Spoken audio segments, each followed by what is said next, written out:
galera, boa noite, tudo bem? Como é que estamos? Vamos aqui, agora são 22 horas e 31 minutos, 5/11/2025. Estudar um pouquinho sobre as bactérias, né? Os medicamentos antibióticos que combate as famosas bactérias, seja ela gram positiva, gram negativa.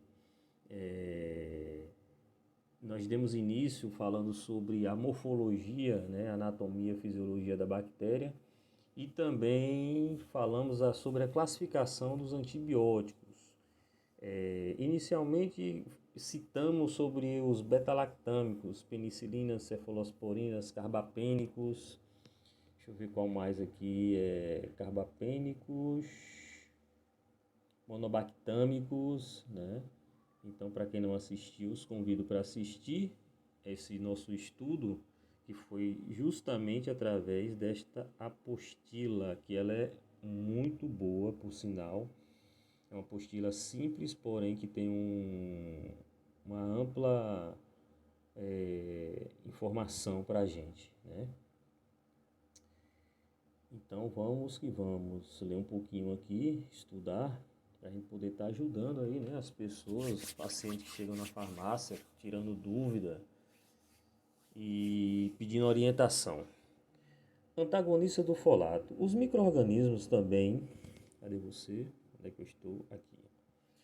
Os micro-organismos também precisam de ácido fólico para crescer ou reproduzir, sintetizando o folato. A partir do PABA, que é o ácido p-aminobenzoico, né, da petiridina e do glutamato. Enquanto o organismo humano ele não tem a capacidade de sintetizar o ácido fólico, devendo captar o folato pré-formado na forma de vitamina da dieta. Os antibióticos antagonistas do folato, eles são considerados bacteriostáticos, né? Bacteriostático é aquele que de fato destrói as bactérias. Bactericida é aquele que vai inibir o crescimento da bactéria. E inibem a síntese do ácido fólico, constituído principalmente dos seguintes antibióticos, que é a sulfonamidas e os trimetropina. Beleza pura? Sulfonamidas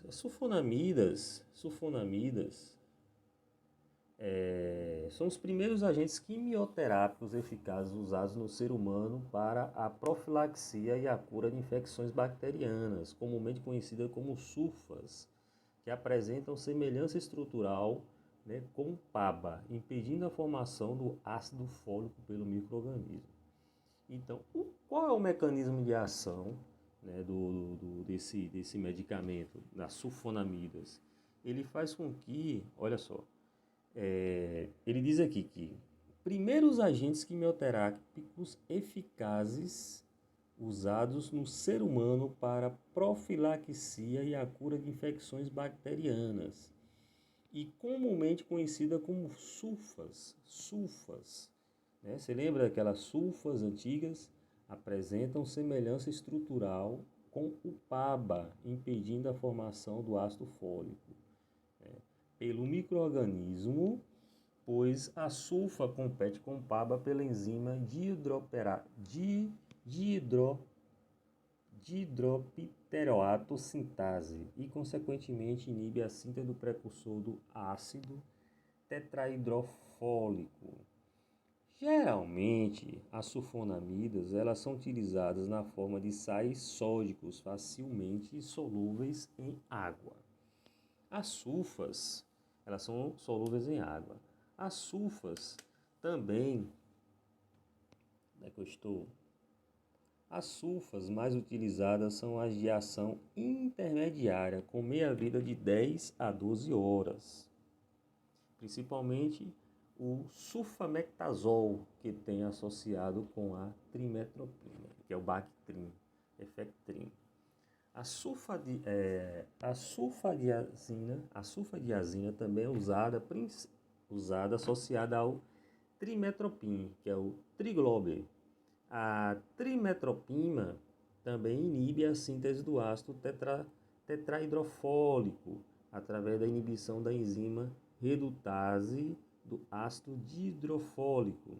Então, essa associação, né, sulfa mais trimetropina é também conhecida, é também denominada de cotrimoxazol, né, pois possui maior atividade antimicrobiana do que quantidades equivalentes de qualquer dos dois fármacos separadamente.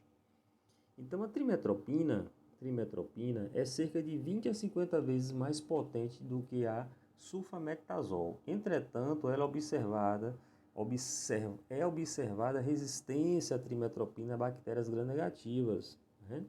As principais indicações clínicas dessas associações são as seguintes: infecções urinárias, respiratórias, né, infecções pelo pneumociste carine, que causa pneumonia em pacientes com AIDS.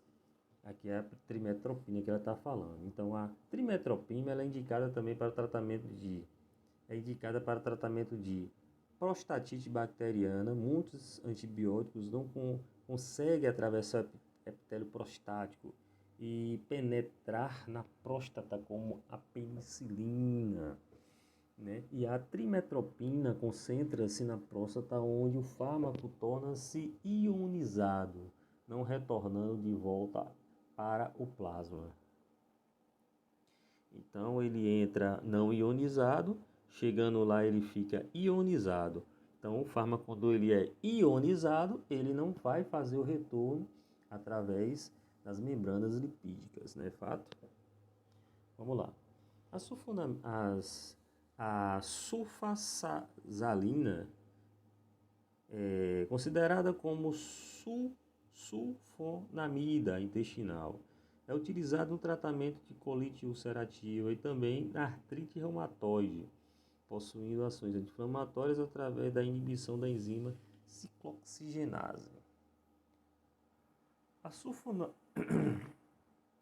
sulfonamidas, em sua maioria, são rapidamente absorvidas no trato gastrointestinal e atingem concentrações plasmáticas de 4 a 6 horas. Entretanto, não devem ser utilizadas em gestantes a termo, em função da permeabilidade da placenta e esses agentes, né, de um contato com o feto, podendo provocar efeitos tóxicos. Inclusive, as sulfonamidas não devem ser administradas a recém-nascidos, especialmente prematuros, nem crianças com menos de 2 anos, porque esses fármacos competem com a bilirrubina, né, pela albumina sérica.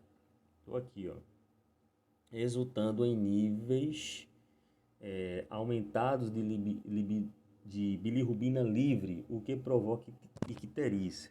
Nesse caso, a bilirrubina livre ela pode penetrar no sistema nervoso central, provocando Kernicterus. Aí ele fala o que é Kernicterus.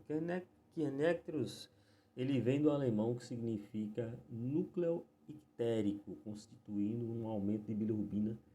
Impregnação, eu estou aqui, ó. Impregnação bilirrubínica nos gânglios da base, tronco cerebral e cerebelo, né? Clinicamente corresponde a uma síndrome associada a hiperbilirrubinemia, altas concentrações sanguíneas de bilirrubina e não conjugada, né, que penetra no cérebro e age como uma neurotoxina, geralmente em associação com condições que prejudicam a barreira hematoencefálica, por exemplo, em casos de sepse, né, provocando que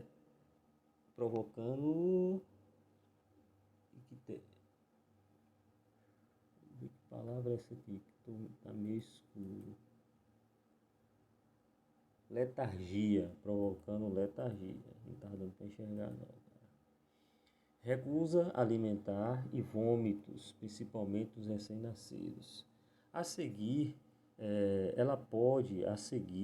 podem ocorrer, né, opistótomo convulso. Vamos lá, vamos voltar.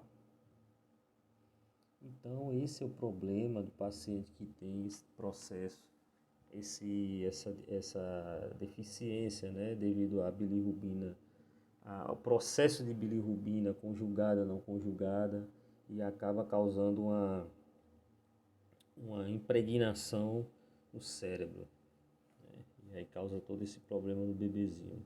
Então, outros sinais de Kernicterus são atetose, espasticidade muscular, hipotonia, olhar fixo, né, na vertical e surdez.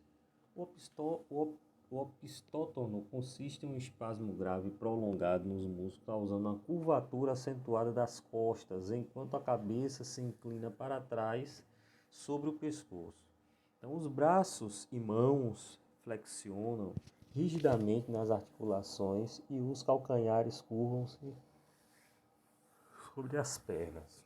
A tetose ela consiste em uma distesia, que é o distúrbio do movimento, caracterizada pela inabilidade em manter os dedos das mãos e os pés, língua ou outras partes do corpo em uma posição estável, resultando em movimentos involuntários, flutuantes e lentos. Então, outras condições clínicas que podem provocar o Kernicterus é a eritroblastose fetal, né, que é um tipo de anemia hemolítica, ou seja, a destruição rápida, estou aqui, ó, destruição rápida das hemácias resultantes na geração, na reação antígeno-anticorpo em recém-nascidos, devido à incompatibilidade do grupo sanguíneo fetal materno. Fisiologicamente, as hemácias, quando são destruídas, parte dos anéis pirrólicos, né, que existem na estrutura das hemácias são aproveitados pelo fígado, estou aqui, ó, pelo fígado para formar a bilirrubina e que é importante para formar bile. Normalmente existe bilirrubina na corrente sanguínea, mas é quantidade limitada. Então é isso aí, galera. Eu vi que o processo aqui é duro, né? As sulfonamidas, estou lá em cima, no iníciozinho, no início da imagem. As sulfonamidas elas possuem também várias aplicações tópicas, né?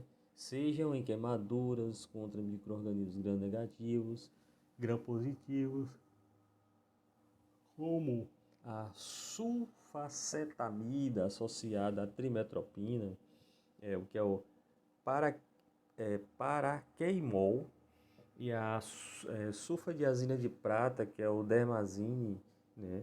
Assim como em outras infecções como a otite, como a mafenida. Então, no tratamento de vaginite, como a sulfadiazol, mais sulfabenzamida e mais sulfacetamida, que é o Vagisulfa. Então, os efeitos adversos das sulfonamidas consistem em náusea, vômito, cefaleia e depressão. Os efeitos adversos das sulfamidas consistem em náuseas, vômito, cefaleia e depressão, devendo ser observado o aparecimento de erupção cutânea alérgica, podendo também ocorrer de reações de hipersensibilidade, inclusive aparecimento de febre. Podem ocorrer também efeitos adversos graves, como hepatite, depressão da medula óssea, a cristalúria, que pode provocar a nefrotoxicidade. Então, para evitar a cristalúria, torna-se necessário que o paciente em uso de sulfas que mantenham ingestões adequadas de líquidos, inclusive para também a manutenção de uma urina, né, alcalina, pois são sulfonamidas que tendem a se cristalizar na urina, né, e provocar depósitos nos rins devido à precipitação de metabólitos acetilados na urina, podendo lesar os túbulos renais, causar dores e riscos ao paciente. Embora acelere a excreção urinária da droga, a alcalinização da urina com bicarbonato ou lactato ele reduz a redução em causar cristalúria. Interessante. A trimetropina ela também pode provocar alguns efeitos adversos como náusea, vômito, distúrbios hematológicos e erupções cutâneas. Isso é normal, né, galera? Não perder tempo. Então, assim, hoje o vídeo foi sobre sulfonamidas, né? Os antagonistas do folato, desculpa. E dentro desse grupo tem as sulfonamidas e trimetropina. Existe as duas juntas que é o Bactrim, que é o sulfametazol mais trimetropina, que é o Bactrim. Mas também tem a sulfadiazina, né? Sulfadiazina que é um medicamento bastante antigo e que traz todo esse processo. Agora, o legal e o interessante é que pessoas que têm infecção gástrica, né, é bastante utilizado o Bactrim. O Bactrim fica mais fácil o entendimento. Né? Então é isso, galera. Eu espero que vocês tenham gostado aí desse nosso estudo, pequeno estudo, mas com a representação da sua classificação como antagonista do folato. Beleza?